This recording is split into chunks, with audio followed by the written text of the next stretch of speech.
സംസ്ഥാനത്തെ റേഷൻ വിതരണം വീണ്ടും പ്രതിസന്ധിയിലേക്ക് എന്ന വാർത്തയാണ് സിനോജ് റിപ്പോർട്ട് ചെയ്യുന്നത്. വാതിൽപ്പടി സേവനം മുടങ്ങിയിട്ട് 2 ആഴ്ച. കടകളിലെ ഭക്ഷ്യസാധനങ്ങൾ തീർന്നു തുടങ്ങുന്നു. റേഷൻ വ്യാപാരികളുടെ പ്രതികരണം നമുക്ക് കിട്ടി. 3 മാസത്തെ കുടിശ്ശികയാണ് കരാറുകൾക്ക് നൽകാനുള്ളത്. വിവിധ ആവശ്യങ്ങൾ ഉന്നയിച്ച് ഈ മാസം 27 മുതൽ സമരം നടത്താനാണ് റേഷൻ വ്യാപാരികളുടെ തീരുമാനം. സുനോജ് തോമസ് ചേരുന്നു. Sunoj, good morning. സുനോജ്, ഈ റേഷൻ വ്യാപാരികൾ സമരത്തിലേക്ക് പോവുകയാണ്. കരാറുകാർക്കും കുടിശ്ശിക വല്ലാതെയുണ്ട് എന്നാണ് മനസ്സിലാക്കുന്നത്. നേരത്തെ ഈ വിവരം നമ്മൾ റിപ്പോർട്ട് ചെയ്തിരുന്നതാണ്. അപ്പോൾ കുറച്ച് പൈസ എന്തോ കൊടുത്തു. ഇപ്പോൾ വീണ്ടും കുടിശ്ശികയായോ? ഇങ്ങനെ പോയാൽ വരുന്ന ദിവസങ്ങളിൽ റേഷൻ വിതരണം, വാതിൽപ്പടി സേവനമൊക്കെ പൂർണ്ണമായും നിലയ്ക്കാനാണോ സാധ്യത? അതോ ഇതിനകം തന്നെ എല്ലാം നിലച്ചു കഴിഞ്ഞോ? അരുൺകുമാർ, വാതിൽപ്പടി സേവനം 1-ാം തീയതി മുതൽ നിലച്ചിരിക്കുകയാണ്. ഒന്നിടവിട്ട മാസങ്ങളിൽ ഈ റേഷൻ വ്യാപാരികളും വാതിൽപ്പടി സേവനം നൽകുന്ന കരാറുകാരും സമരം ചെയ്യേണ്ട ഗതികേടിലാണ്. കഴിഞ്ഞ നവംബറിലാണ് റിപ്പോർട്ടർ TV തന്നെ ഈ വിഷയം ചർച്ചയാക്കുകയും ഭക്ഷ്യമന്ത്രിയെ ഫോണിൽ വിളിക്കുകയും അങ്ങനെ മന്ത്രി വിഷയത്തിൽ ഇടപെട്ട് താൽക്കാലികമായി 21 കോടി രൂപ അനുവദിച്ചെന്ന് പറഞ്ഞ് സമരം അന്ന് അവസാനിപ്പിച്ചു. പക്ഷേ ഇപ്പോഴിതാ 3-3.5 മാസത്തെ കുടിശ്ശികയാണ് വാതിൽപ്പടി സേവനം നൽകുന്ന കരാറുകാർക്ക് നൽകാനുള്ളത്. അതായത് ഗോഡൌണിൽ നിന്ന് അരിയും സാധനങ്ങളും ലോറിയിൽ കയറ്റി റേഷൻ കടയിൽ ഇറക്കി കൊടുക്കുന്ന കരാറുകാരാണ്. അവർക്ക് ലോറി വാടകയുണ്ട്, ഡീസൽ ചെലവുണ്ട്, തൊഴിലാളികളുടെ കൂലിയുണ്ട്. അങ്ങനെ ഒരു മാസം തന്നെ ലക്ഷങ്ങളാണ് ഒരു കരാറുകാരന് ലഭിക്കാനുള്ളത്. അങ്ങനെ കുടിശ്ശിക വന്ന് കടബാധ്യത വന്നതിനെ തുടർന്നാണ് ജനുവരി 1 മുതൽ നിർത്തിവച്ചിരിക്കുന്നത്. ഇത് എങ്ങനെ സാധാരണക്കാരനെ ബാധിക്കുന്നുവെന്ന് ഞാൻ പറഞ്ഞുതരാം. ഞാൻ നിൽക്കുന്നത് കോഴിക്കോട് നഗരത്തിൽ ഒരു റേഷൻ കടയാണ്. അതായത് ഒരു മാസത്തിന്റെ അവസാന ഭാഗത്തേക്ക് കടക്കുന്ന സമയത്താണ് ആളുകൾ സ്വാഭാവികമായിട്ട് റേഷൻ കടയിലേക്ക് വന്ന് അരിയും സാധനവും വാങ്ങുക. ആ സമയത്ത് റേഷൻ കട നിറയെ അരിച്ചാക്കുകൾ കാണേണ്ടതാണ്. നോക്കൂ, ഈ കട നോക്കൂ. കടയിൽ പകുതിയിൽ താഴെ മാത്രമാണ് സ്റ്റോക്ക് ഉള്ളത്. ഇവിടെ എത്തുന്ന ആളുകൾക്ക് മതിയായ രീതിയിൽ അരി നൽകാനുള്ള സ്റ്റോക്ക് ഇല്ലെന്നാണ് നമ്മൾ മനസ്സിലാക്കുന്നത്. കാരണം 4 തരത്തിലുള്ള റേഷൻ കാർഡുണ്ട്. മഞ്ഞ, പിങ്ക്, നീല, വെള്ള. ഈ കാർഡുകൾക്ക് യഥാക്രമം ഈ പോസ്റ്റ് മെഷീനിൽ ക്രമീകരിക്കുന്ന രീതിയിലാണ് അരി നൽകേണ്ടത്. നമുക്ക് റേഷൻ വ്യാപാരി ചോദിച്ചു നോക്കാം, ചേട്ടാ വരുന്ന എല്ലാവർക്കും കൊടുക്കാനുള്ള അരി ഉണ്ടോ? എവിടെ അരി? ഇവിടെ അരി മഞ്ഞ കാർഡിനും പിങ്ക് കാർഡിനും കൊടുക്കാനുള്ള അരി തീർന്നിട്ട് കുറേ ദിവസമായി. കേരളത്തിലെ പല കടകളിലും ഈ അരി കുറവാണ്. അതുപോലെ തന്നെ ഈ മഞ്ഞ കാർഡിനും പിങ്ക് കാർഡിനും കൂടാതെയുള്ള നീല കാർഡിനും വെള്ളക്കാർഡിനും കൊടുക്കാനുള്ള ഒത്തിരി അരി മാത്രമേ ഇവിടെയുള്ളൂ. വേറെ അരി, അതായത് ഏറ്റവും പ്രാധാന്യം കൊടുക്കേണ്ട അരി, അത്യാവശ്യം കൊടുക്കേണ്ട പിങ്ക് മഞ്ഞക്കാടിന് കൊടുക്കാനുള്ള അരി ഇല്ല. എവിടെയില്ല. കേരളത്തിൽ മിക്ക 80% കടകളിലും ഈ അരി തീർന്നിരിക്കുകയാണ്.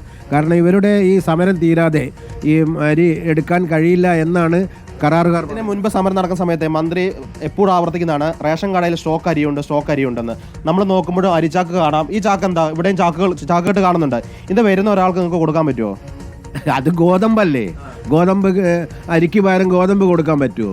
ഗോതമ്പ് കൊടുക്കാൻ പറ്റില്ല. ഇതിൽ ക്രമീകരിച്ചാലല്ലേ ഗോതമ്പ് എന്തായാലും തന്നെ ഇതിൽ ക്രമീകരിക്കണമല്ലോ. ഈ പോസ്റ്റിൽ ക്രമീകരിക്കണം. ഇപ്പോൾ തന്നെ ഈ പോസ്റ്റിനെ സംബന്ധിച്ചിടത്തോളം ഈ കടകളിലുള്ള സാധനം വിൽക്കണമെങ്കിൽ കോംബോ സിസ്റ്റമോ അതല്ലെങ്കിൽ മൈനസ് സിസ്റ്റമോ ആക്കിയിട്ട് ഇവിടെ ഉള്ള അരി കൊടുക്കാനുള്ളൊരു സംവിധാനം ഉണ്ടാക്കണമെന്ന് ഞങ്ങൾ പറഞ്ഞിട്ടുണ്ട്.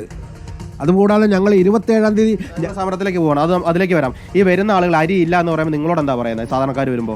സാധാരണക്കാർ വരുന്നാലും റേഷൻ കടക്കാരനെ പഴി ചാരിക്കൊണ്ടാണ് മുന്നോട്ട് പോകുന്നത്. അത് ഞങ്ങൾ കേൾക്കാൻ ബാധ്യസ്ഥരായിക്കൊണ്ടാണ് നിൽക്കുന്നത്.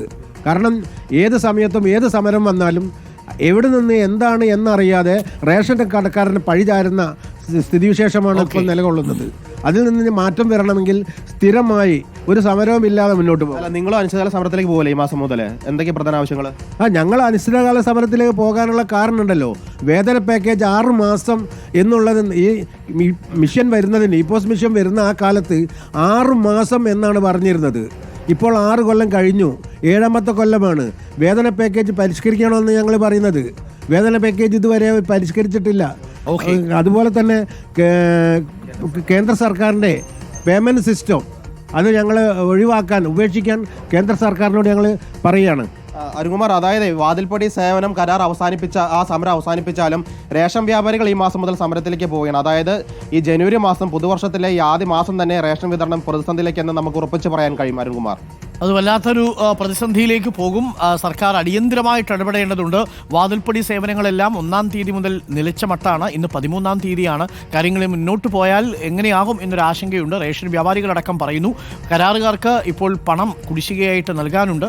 അതും പ്രധാനപ്പെട്ട പ്രശ്നമാണ്. 3 മാസത്തെ കുടിശ്ശികയാണ് കരാറുകാർക്ക് നൽകാനുള്ളത്. തീർച്ചയായിട്ടും അവർ അരി തരില്ല. അരി തരാതിരിക്കുമ്പോൾ പിന്നെ എങ്ങനെ റേഷൻ കടയിൽ പോയി അരി വാങ്ങും? അതൊരു പ്രധാനപ്പെട്ട കാര്യമാണ്. വ്യാപാരികൾ കൈമലർത്തും. സ്വാഭാവികമായ വ്യാപാരികളോട് ആളുകൾ ചൂടാവും. ഈ നമ്മളുടെ ഒരു ഒരു വിചാരം റേഷൻ കടയിൽ ഇരിക്കുന്ന ചങ്ങാതിയാണ് ഈ അരിയൊക്കെ വാങ്ങിച്ചുകൊണ്ട് വരുന്നതാണല്ലോ. അങ്ങനെയല്ല. പാവം അവർ റേഷൻ വ്യാപാരികൾ മാത്രമാണ്. അവർക്ക് അവിടെ അരി എത്തിയാൽ മാത്രമല്ലേ നിങ്ങൾക്ക് വിതരണം ചെയ്യാൻ സാധിക്കൂ. അരി എത്തണമെങ്കിൽ പണം കൊടുക്കണം.